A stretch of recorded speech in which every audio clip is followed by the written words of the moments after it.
Hey guys, how's it going? We're out in the greenhouse this morning getting ready to start some onions from seed, which is something that you want to start thinking about 8 to 10 weeks before your average last frost date. And honestly, onions can take some pretty cool temperatures. I typically plant mine out before our last average frost date, sometime in April. So I figured that starting them about the end of January sometime was kind of perfect. They'll be ready to go about mid-April, which is when I will be ready to put them out in my raised beds. So there are three basic methods of planting onions. The first way is from seed, which is what we're doing today, and I don't think I've ever showed you in a video how I do that. The second way is from pre-grown plants, which is basically somebody else has started the seed for you and has pre-grown them on. And then the third way is from bulbs, which I think I've showed you both pre-grown plants and bulbs in past videos. The only disadvantage planting them from bulbs is that you're very limited on variety. Typically you only find them red, white, and yellow, and sometimes a variety name is not even listed. And onions are a biennial plant, and the bulbs are the second year of that plant. And so a lot of times they're going to be wanting to try to send energy into blooming and setting more seed. So typically you don't get as big of a bulb on those. When you're doing pre-grown plants, you're kind of at the mercy of whatever your garden center has to offer in terms of variety. Most of the time they're bringing in varieties that are really good for your environment, really good for your growing climate. But if you start them from seed, your world, like the world of varieties, just opens up vastly because you can plant whatever you want. I'm going to just be growing things that we typically could get as plants because I know they do really, really well for us here and I really like them. So the first one is a candy onion. Then we've got Walla Walla onions and sweet Spanish Utah yellow onions. So I'm not exactly taking advantage of being able to choose whatever variety I want and trying something new. I just kind of want to go with what I know and what I love to use in our kitchen. And it's just fun to get out here and plant something, and I knew I could come out and do that. So anyway, the other thing that you need to know when you are choosing onion seeds is that there are three basic categories of onion, because onions rely on hours of daylight in order to form bulbs properly. So there are long day types, intermediate or day neutral types, and short day types. Long day varieties need 14 to 16 hours of sunlight in order to form their bulbs properly, and that's typically found in northern growing climates zone 6 and lower. And then you've got the intermediate day or day neutral type, which are like a zone 5 through 7, and they need approximately 12 to 14 hours of daylight. And then the short day types, they need 10 to 12 hours of daylight, and those are typically your warmer zones, so like zone 7 through 11. And you can typically find this information on the seed packet. Sometimes you can't, like on all three of mine, of course. I don't have an example that has one on the seed packet because I got these out of the bulk bins down at my parents' garden center. I did note though that the Walla Wallas are a long day, so they're perfect for my climate. We have very, very long summer days. And then candy onions are a day neutral, so they kind of encompass or encapsulate the good things about short day and long day onions kind of all in one variety. And then the sweet Spanish Utah yellows are a long day. If it doesn't say on the packet, you can just do a quick Google search and you will find it very quickly. So that's pretty much all the information that you need to know when you're selecting your onion seeds. In terms of supplies, I mean, the growing process of onion seeds is very similar to the growing process of everything else.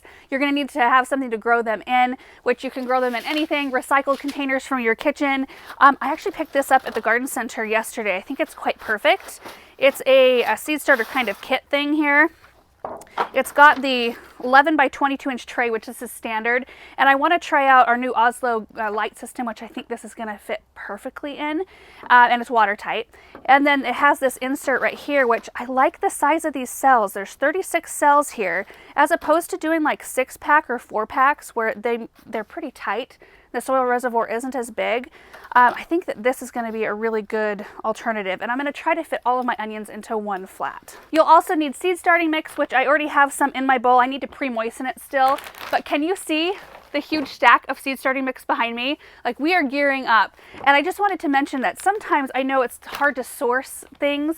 Like I even had a hard time getting this down at my parents' garden center, and they've carried Espoma for years, but they couldn't find the big bags from any of their suppliers. So Erin was able to order in that huge stack from True Value, and they drop shipped it right to their True Value here in our city, and we were able to pick it up. Since we have a partnership with Espoma, a lot of times we get our stuff straight from them, or we'll pick it up at my parents' garden center, or Erin was able to find it through True Value this time. So anyway, I just thought that might be helpful for those of you who are trying to source stuff that you would like to try and you're having a hard time finding it. So anyway, other supplies are our tags. You want to make sure to have a good way to identify what is in your seed starting tray. I've got my water bottle here, and then I'm also going to put a layer of vermiculite on top of mine, because I notice when I buy my onions in packs from the garden center, they always have this layer, and I think that's helpful. Vermiculite helps maintain moisture levels on top of our soil, and it helps prevent like algae or anything growing. So this is totally optional, but I'm going to use it today. Okay, so we're going to pre-moisten our soil first. I've got a little bit of water here. We're basically just shooting for like kind of damp. We want, when we get it in our hands, we want to be able to squeeze it and no water comes out. It's not like a wet sponge, but it'll kind of hold together. Every once in a while, I look for this kitchen bowl inside, and I'm like, where is my big silver bowl? And I realize, like, oh, I've been using it to mix concrete and soil for the last, like, 4 or 5 years. Maybe I need to buy myself another one. Yeah. Okay. I think that that's about perfect. Let's take a look. This is a good test. Get some in your hand. Squeeze it. I mean, there's soil falling, but there's no water falling from it, and you can see it kind of just holds its form. And then we're just going to fill all of our cells here. And you really want to pack it in. Like, I might have to moisten more soil. We're supposed to get 4 to 8 inches of snow tonight. It's kind of weird that we're able to be out here today and knowing that's coming. Okay, I want to leave approximately 1/2 inch since I know the seed needs to go down that far. And then we'll top it up once I get the seed in there. Oh, man. Thanks.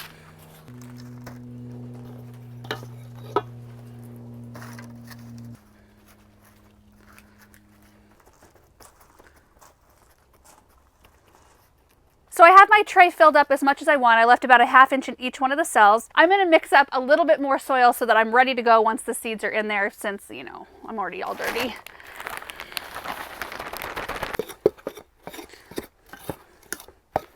I'm going to go ahead and clear my work surface a little bit so I can get the tray right in front of me, and then we're going to put the seeds in.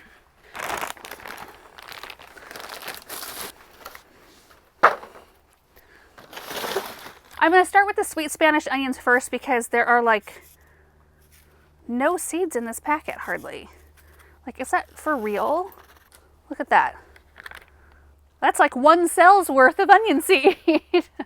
Oh well, this is the one of the 3 I like the least. So we are going to be seeding these 2 cells of sweet Spanish onion seed very heavily, because when you get these at the store, I will find like in a 6-pack, so the little cells, I'll find anywhere from 4 to 10 onion starts per cell. And then you take them out and separate them and plant them individually. And since these are larger cells... Nope. Get out. Uh-oh. Hey, nope.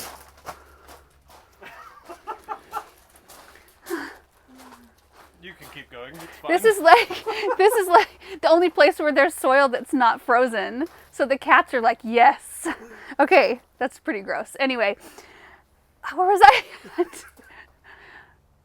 Okay, since these cells are bigger, I can fit probably, I mean, a good 10 onion starts at least in each one, and there's probably like 20 seeds here. So let's do it. Okay. These better be good growers here. There we go. Our first 2 cells are done. And I think what I'm going to do is I'm going to mark each one of them. I'm going to get another tag real quick so that I know those 2 are the same. There's our sweet Spanish. And then we've got candy onions, which I bought 1.25 ounces of seed, and it's a lot. Like a lot. And it's pelletized, which makes it a little bit easier to see in each one of your cells. Not always will you find that. Like, those were little black seeds. That's what onion seeds look like, and that's what the Walla Wallas will look like. But this will be a really good like visual, I think, to show you just how thick you can go with these seeds. Candies are my favorite. They're my family's favorite as well, so I'll probably plant most of the cells, or a lot of the cells, with candies. My family typically goes through between 120 and 150 onions in a year. I mean, that's about how long I can keep them. They're keeping way better in our root cellar though. So I'm thinking if I even plant more this year, I'll be able to hold them over a lot longer. They're a really high sugar content onion, and they grow huge. Typically the high sugar ones don't store as long, but in the right temperatures, boy, I'm having some really good luck. So that's nice too. The Walla Wallas are also a super sweet onion, so their storage life tends to not be quite as good. Okie doke. That looks great.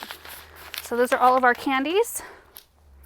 Right here, we'll know that this section here is candies. Thank goodness we have videos to refer back to so I can know where everything's planted. And now we'll do Walla Wallas. That's an onion seed right there. Little kind of black flat disc kind of shapes.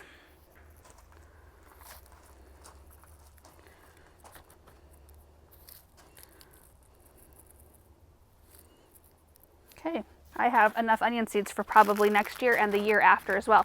Onion seeds don't typically keep quite as long as others. So like next year, you'd probably want to seed just a little bit heavier because your germination rate will be down a little bit. Okay, now I'm going to top all of these up with our pre-moistened soil and then vermiculite.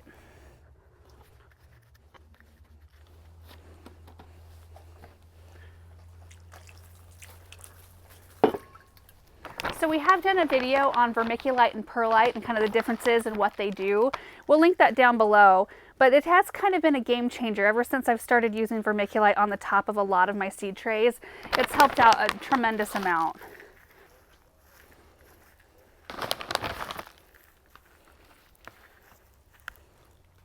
So now I'm just going to use my mister and just water in the top layer here. And because our soil is pre-moistened, it doesn't take a whole lot of water to do this step. It just kind of settles everything into place. Also, this spray bottle, we've had a lot of questions about it because you can see like it works at any angle. It's got a weighted tube in it. So whatever direction you point it, that weighted tube just goes and finds the water. It's from Crescent Garden. We've tried to source it. The only place we can find it is like packs of 20 for $200 or something, or $100. $100? Gardener Supply sells the non-brass model. Okay, so Gardener Supply has a very similar water bottle, Aaron says. It just doesn't have the brass nozzle. Yeah, I think it has plastic. Plastic nozzle, but it has the weighted tube? I think so. Okay, well, we'll try to find it and link it. Otherwise, this one is Crescent Garden, and I'm not sure where you can find one to buy singly. Okay, so the onions are all planted. They're ready to go. So what we need to do is take this inside to our grow light. I'm going to put a humidity dome over the top until they germinate. But I think we should head in there and I'll show you exactly where it's going to go. Okay, so we're here in the studio. This is my humidity dome right here. It could probably use a good cleaning, but I don't think it's going to matter too much.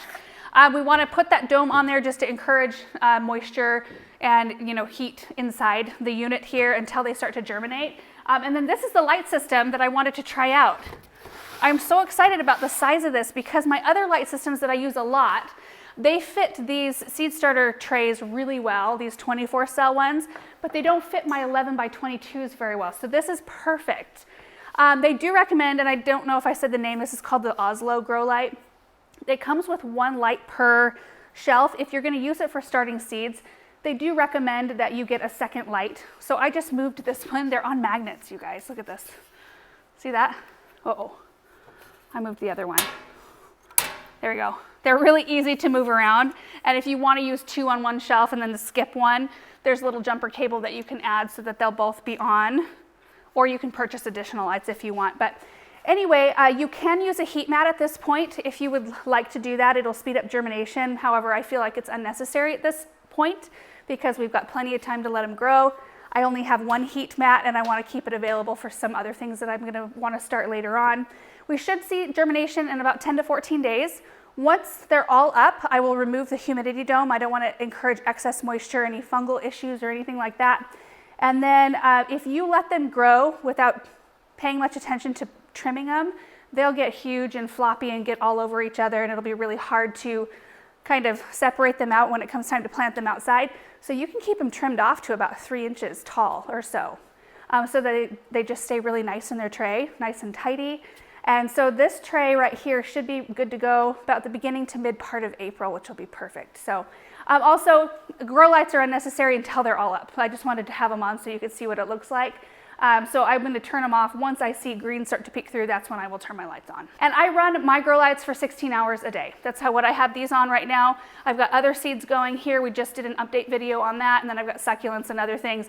And you can see, like, I've got a lot of my trays cleaned and ready to rock for the rest of seed starting season. Anyway, that is it for today's video. I hope you found it helpful, and we will see you in the next one. Bye.